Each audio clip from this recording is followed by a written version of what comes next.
Okay, so this is for the ADNOC STEM for Life summer camp. I believe it was day one. The big project was to create. It was to create. What was it called? An oil and gas trap, and one example was a salt dome. A salt dome is a huge pillar of salt that has formed over the years, and in between those layers, well, not in between the layers, in between the layers of the earth, next to the pillars of salt, well, the pillar of salt, there is oil and gas trapped underneath the earth. So this is a fairly simple model, and all those rings of light you can see there are sea lanterns that I used. Otherwise, you couldn't see much of it. It would be very gloomy and dark.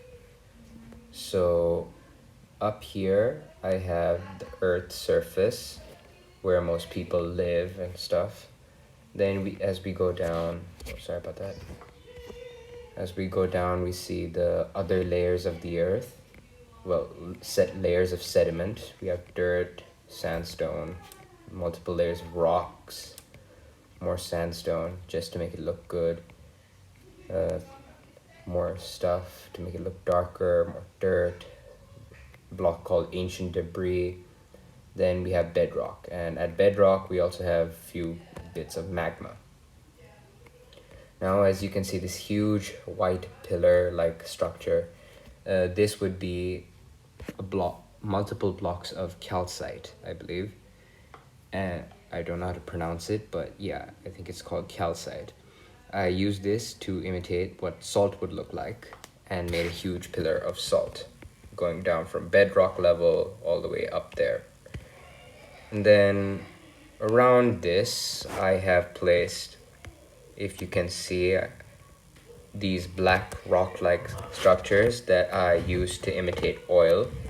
Now I'm just gonna break in here for a few seconds to show you that I surrounded this structure by rock so it would look like an oil reserve, because I filled this whole thing almost to the brim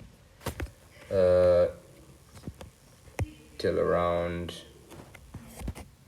here. I filled it with this black rock like substance looking thing to make it look like oil. I did that in two other places. Here I have covered it with dirt and ancient debris to make it look like a well-hidden oil reserve. There's more, like all that debris and stuff down there. That's what it is. Now just moving around the side. There's another one here that dropped down. See, lots of oil. Filling it up all the way in the middle areas would have taken too long, and I already wasted 4 days trying to make this. So this is as simple as I thought it could be while being a bit detailed as well. This is my big project. Since sadly I missed day 3, I do not know how to make the oil rig that goes with it.